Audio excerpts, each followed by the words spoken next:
podcast, take a seat first. It's my city. I sit down when I feel like it. I'm home. I'm home. Ain't nobody dictate to me.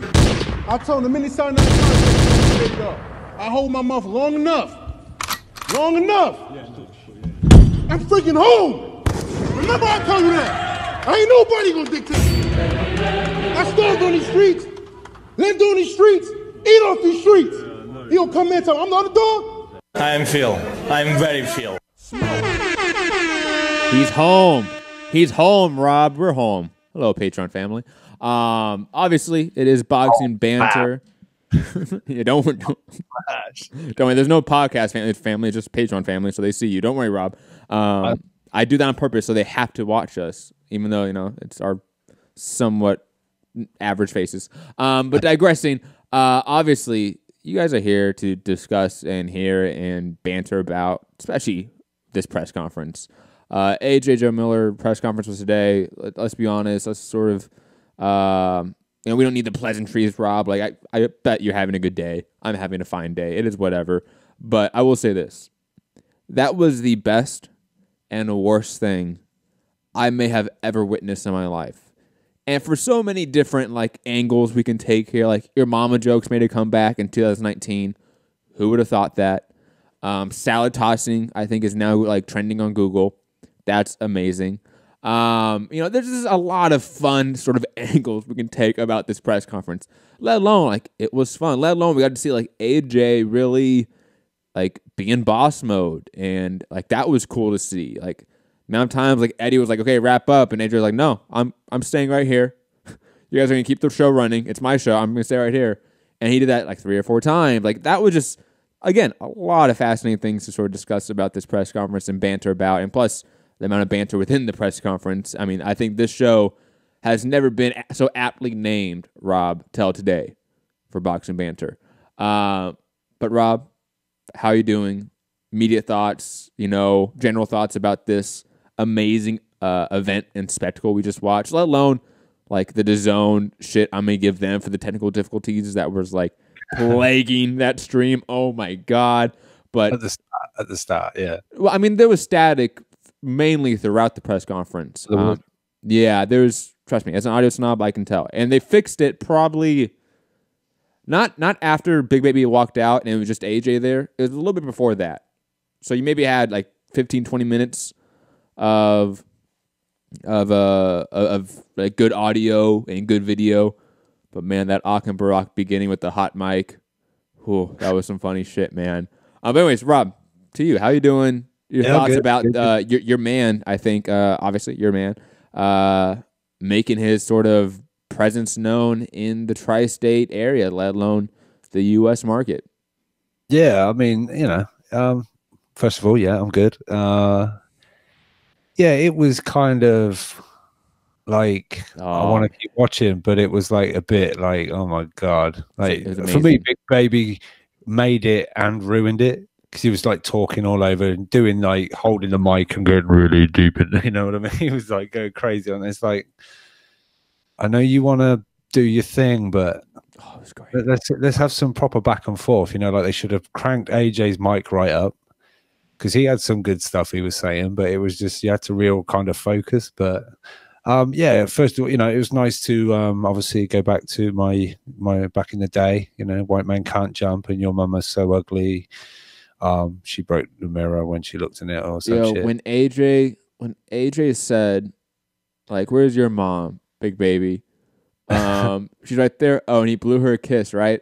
And then Big Baby, God, this is why it was amazing, right? Because even though it was so cringy and corny at times, it was funny. I always was entertained by it. He said he's got a little pecker. Yo, it's not worth it. He has a little pecker. Trust me, he's a bitch. And that killed me, because that was hilarious. Because I think these guys really are in on the game. I'll be completely honest. It's sort of suspend my entertainment for a second. These two guys are enjoying themselves. That's what I got out of it. They look like they were having fun.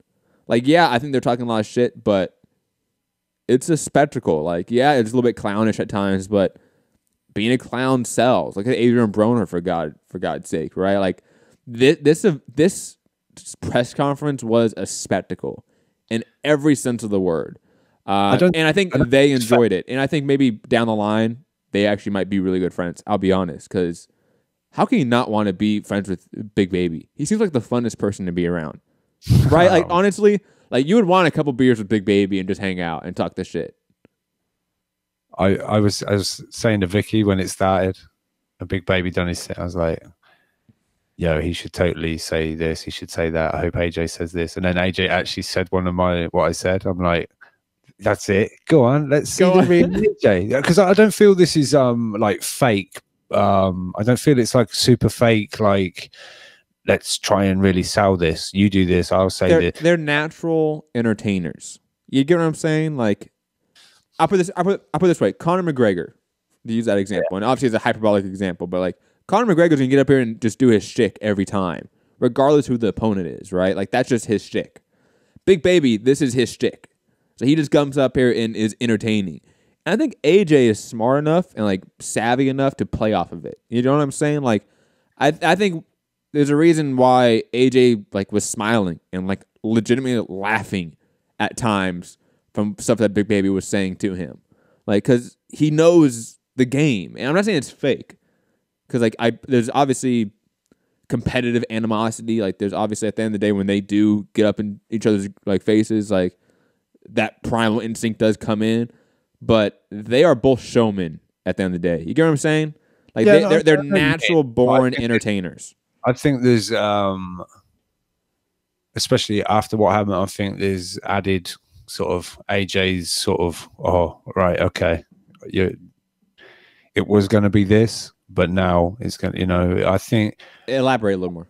Because like, I don't understand what you mean by it. And, you know, he said, like, but in the past, he was saying about like 7 rounds. He was going to do this in 7 rounds. And then Akabarak, he said, yeah, now I'm feeling like not so much 7 rounds, maybe 4. Like, I might even murder him.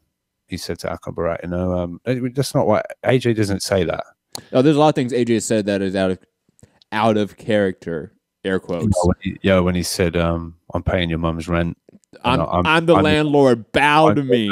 Yeah. Oh my god. That was amazing. That was amazing. Like, this was fun. To a point, I was like, "Oh," and then Big Baby was like, "Yeah, well, your mum is so," and I'm like, "Come on, your mom was so ugly." When she looked at the mirror, it broke. I'm like, when you said that, I'm like, I instantly got transported back to like 13-year-old me when like I've first heard that joke. Because that's to me that was like, I don't know. Sometimes when someone comes with a killer line and then you try and respond and you know your line ain't as good, or it's like, whoa, you're an idiot. Why? Because you are. It's like, I don't know. Some of it was, but not all of it was like on point, obviously. But like salad tossing prick, great ad lib. Like Big Baby might have the best ad libs in all of boxing right now. Yeah, I mean, look, you give the guy a microphone, he'll do his thing. He's for sure. But I think to a point, maybe he wasn't expecting AJ to come with some of the things that he said. So when he did, it was almost like, I think we were like, oh, AJ. Well, AJ came off the rip and was like, well, first off, like, Big Baby's a bitch. Like, he kind of like off the rip came at it. So, I mean, I have a little bit of audio. Let's play it of AJ and a little bit of the back and forth because it's fun. Like, at the end of the day, we are here to be entertained, right? Like, I've always said that. Like, the sport is supposed to be entertaining. This is entertaining at the end of the day. Let's be real. Number 1, Miller's a little bitch. I'm going to knock him the fuck out on June 1st. There's no doubt about that. Shout out to the DAZN audio. He's an ex-kickboxer, drug abuser, punches like a fairy. Fury knocked him out 7 times, right? He's the softest puncher in the heavyweight division. Your mom think I'm hit hard, though. Where's your mom? She'd be lucky I pay her rent now. Yeah. I pay her rent now. Yeah. I pay her rent. I would jump on this cross I pay your mom's rent now. Pretty face bow to me right when now. you see me. Say I won't come over and slap shit out you. I'm your landlord. Say I won't come over and slap shit out you right now. If you gangster, say I won't come over and slap shit out you right now. Say it then. You know why? Because you're a pussy, that's why. Say I won't come over there and slap fight. And mark my word, Eddie can't stop me from coming through him. Eddie can't stop me. Eddie can't stop me. Yo, the worst part is, like, I so wish we had, like, the cutaway to Eddie's face. Yeah, at that moment. I wanted that cutaway so bad, and it didn't happen. God damn it. AJ, don't say it. Don't say it. I mean, like, again, I don't want to play a lot of it. Just for obvious reasons. And very quickly, a little bit of a housekeeping point. Gary and anyone else that wants to call in, Blog Talk is not working today, apparently. So our Skype line is open. Mixed Combat Radio on Skype. Google Hangout chat's open for those that have the link. You know what to do. If those that don't know what to do, you can ask it in the chat. There was me thinking Gary wasn't even here, and then boom on the chat, Big Baby by 1 punch KO first round. Because what did AJ say? He's the softest punching heavyweight in the division. Well, I can't remember, but he also said he has like no output. I'm like, that's not true. I'm like, that's a little bit. He said, I've looked at the stats. I've got a bigger output than Big Baby. I don't know if that's true. Well, I don't know. Maybe we should do it. I mean, I do the research. Like, I can talk some shit while you do the quick little CompuBox stats. Oh, why am I? Where's Fu? Fuck's sake. Yeah, where's our little guinea pig? When he tried to fix his white noise, yeah, he hasn't been seen since. Hey, I will give him that though. His white noise not as bad as DAZN's white noise. Yeah, I was on the Sky Sports stream, and the minute Big Baby started talking, it went quiet, and I'm like, wait, is my feed fucked up? Or is Sky being very British and not playing swear words? I'm going to DAZN then. And oh yeah, there we go. Sit back, relax, hear it all in its full glory. Big Baby dropped some sort of PED accusations that were dropped from the Sky. Very quickly, shout out to Potential Lunatic saying, "I'll check CompuBox." Thank you, Lunatic. This is why we love you. Yeah, unofficial associate producer. But yeah, he dropped some stuff. Very quickly, Lunatic, don't let that get to your head. It's no pay. Co-host is no pay right now. So that's true. That's true. I mean, this is basically no pay when it comes to bills and costs of the show. But digressing, Rob, I don't know what you were saying before I made the joke. PD accusation. Yeah, who cares? Yeah. Who cares? Yeah, I know. He was saying like he's got some kind of testosterone fucking usage exemption. Probably does. He went from 220 to 240 something in a year, and he said, "I know bodybuilders that don't put that much muscle on," and I don't know, but yeah, a lot of shit was being flung around. I love it. Yeah, overall, I enjoyed it, and I think Big Baby done exactly what Eddie Hearn wanted them to do, and what MSG wanted them to do, and what everyone involved with this fight wanted Big Baby to do. It was to me at the start, he was a little bit almost out of character, like he was putting on a bit too much. The Big Baby, yeah, and he went through the whole thing. I mean, one side note, he was saying, "I've still got nieces and nephews with no shoes on their feet," yet he was there with a big fucking glittering watch and a massive gold chain. So maybe if you know, the family is that important, maybe forget your bling and your snow and all your ice and everything first, and just, you know, look after your family if that's, you know, the reason you're here. You know, well, it's not. Maybe put some shoes on their feet. Rob, come on, you really take him literal? Really? Really? No, I'm saying, well, if you're going to say it on stage with a microphone, then you got to live by it, right? No, you don't. No, Rob, you don't. That's always where you always don't understand it. Like, just because you're on stage with a microphone doesn't mean you have to live by it. So that's not true. And like, especially in prize fighting. Well, don't say your nieces and nephews haven't got shoes on their feet. Why not say it? Don't be trying to sell the sob story, and this is where I'm. Sell it. Why not? Who cares? Why? Right. Why is it a big deal? It's made me say, well, what about your fucking big shiny watch then? Okay, well, now you hate Miller even more. So now you're even more interested or invested in AJ beating him. Like, if anything, whatever it does, it helps. Like, I don't know why, again, that's an issue. And again, it's promoting. Like, Big Baby was the one promoting this fight more than anyone, other than maybe AJ. Because AJ definitely did have like a grandstand at the end, which I did like. I like that he sort of said with Akam Barak when he said about his mum. He went, yeah, she's pretty. Yeah, she's pretty. I don't know how he came out of her. I was like, oh shit. Eddie was asked by Coogan before the actual presser. He was, you know, just to the side of the stage, and Coogan done his thing, and he was asking about Eddie. Yeah, he was asking Eddie, what do you feel? Sort of regarding pay-per-view numbers in the UK, because Eddie was saying it's going to be like around 3 o'clock a.m. for Joshua making his ring walk or whatever. So about 3 a.m. So it was kind of like, well, what do you think about pay-per-view numbers? He said, look, in his last 3 fights, or sort of done numbers, and he said there's no bigger star in the UK with pay-per-view numbers. So for me now, all that stuff that happened today is going to be chopped up, put all over Sky Sports News. It's going to be on BBC News, I'd imagine, at some point, like the shove. That's going to make a whole bunch, especially with Big Baby being American. I think a whole bunch of casuals are going to be, as this gets nearer, Staying be up. like, They're going to be staying up at 3 a.m. That's what they're you going think? to be like, I want to see Joshua, smash the American, basically, that loudmouth American. So he's done his part already with the shove and the shit talking. I think that's already, I'm not going to put a number on it, but it's already done, made sure that this 3 a.m. Pay-per-view card is already going to do decently, for the time slot.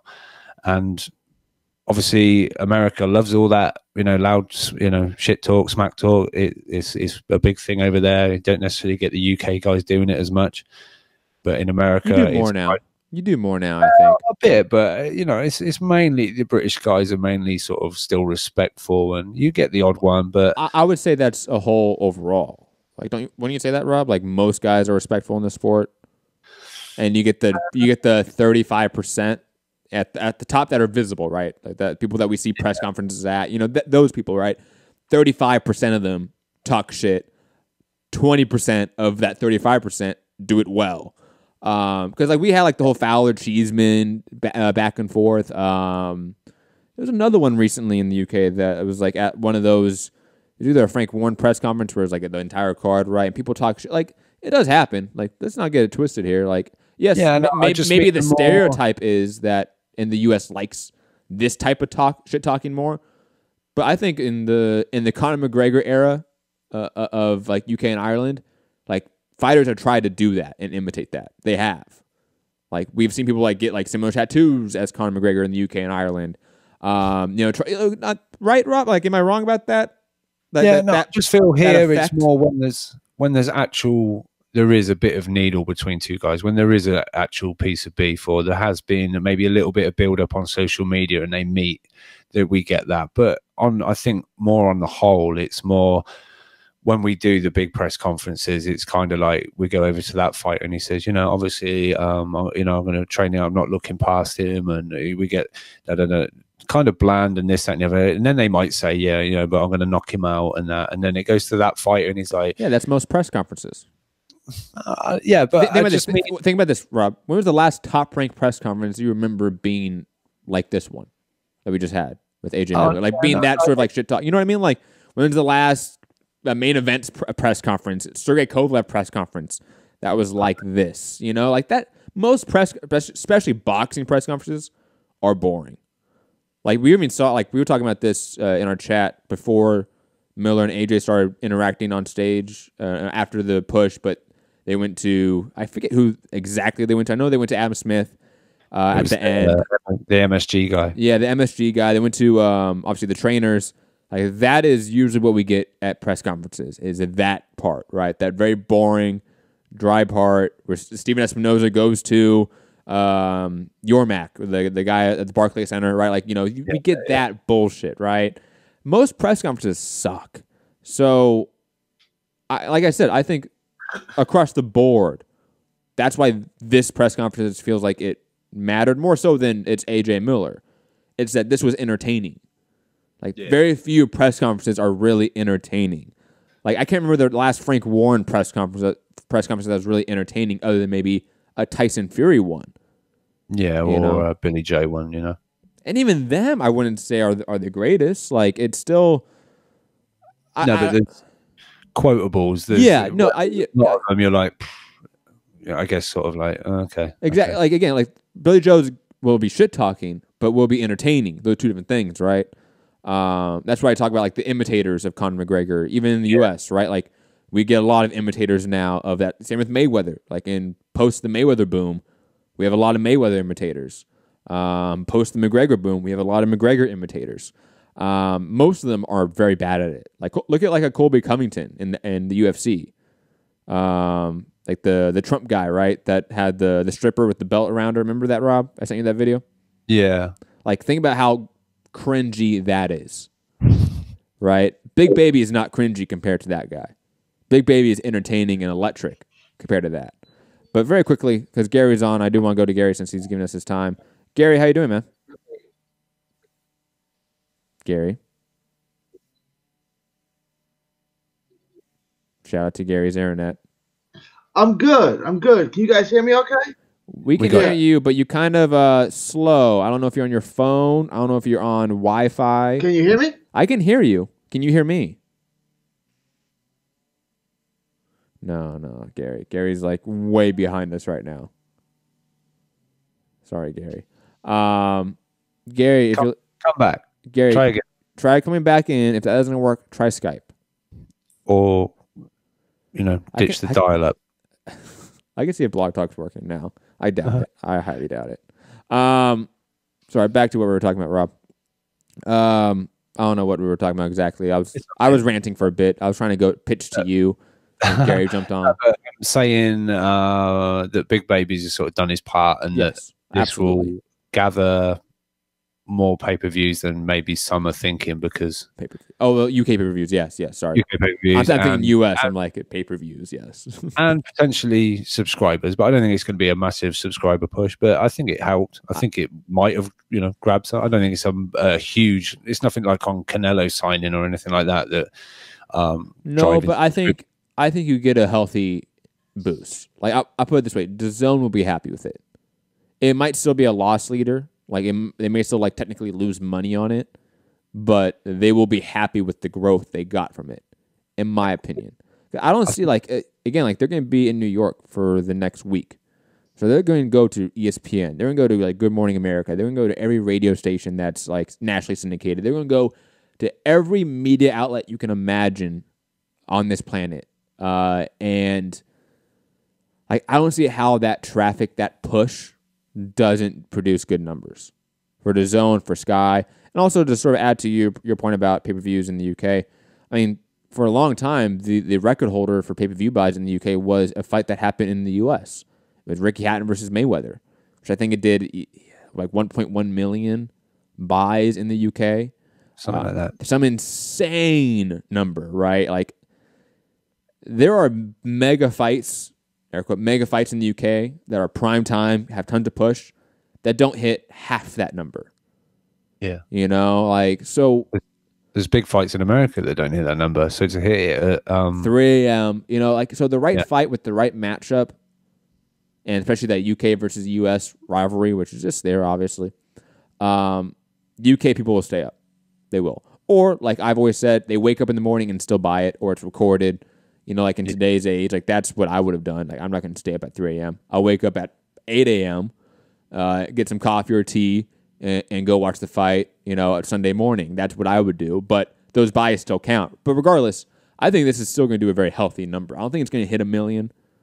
Because, again, 3 a.m., I think it's going to obviously see a significant dip from their primetime shows, but it's still going to do 500,000 buys probably in the UK. It's still going to hit pretty good numbers. And very quick. Sorry, I didn't mean to steal your shit. So many. So many.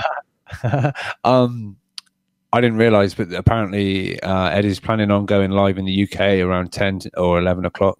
So, which follows the ending of the Champions League football final. Ooh, very good planning there by Sky / Matchroom. I think you're going to get people that Championship League's ended. Oh, AJ undercard started right now. I'll stay up till 3 a.m. Brew the coffee, brew the tea, whatever you guys drink over there. Yeah, and some crumpets, obviously. Some crumpets and English muffins. Don't forget English muffins, man. Did he say English muffin? I don't think he said it once. He said it once, I think. Which? Okay, all right. By the way, I forget what our phrases were. I think Lunatic had one. I had one. I think you had one of he has to say this X amount of times. We could have played Big Baby Bingo, couldn't we? We could have, right? But English muffin wasn't that was one time. I was kind of upset. Yeah, you said crumpets and tea a few times. You went with it in the title, and I'm like, did he even say it? I don't think I picked up on it. I don't think he heard it. He said it once. He said it once, and I was like, haha, there it is, right? I'm like, thank God. It was like when you are searching for when they say the title in the movie, and you're like, oh, there they said it, right? Yeah, that was that moment. But yeah, no, I think overall there's a highlight reel, there's sound bites and everything to come from this press conference. So they've got some great little sales points, little social media pitches leading up to the whole event. It's interesting. Apparently, Joshua's going to be based out of Gleason's gym. He's going to be training in Brooklyn. So maybe Big Baby will have some prearranged running up on AJ in the gym. There's definitely going to be something. All right, there's definitely going to be some WWF antics, not WWE, WWF. Guaranteed. If no one gets thrown through a table, I'm not watching it. You know, guaranteed. What was I was going to say?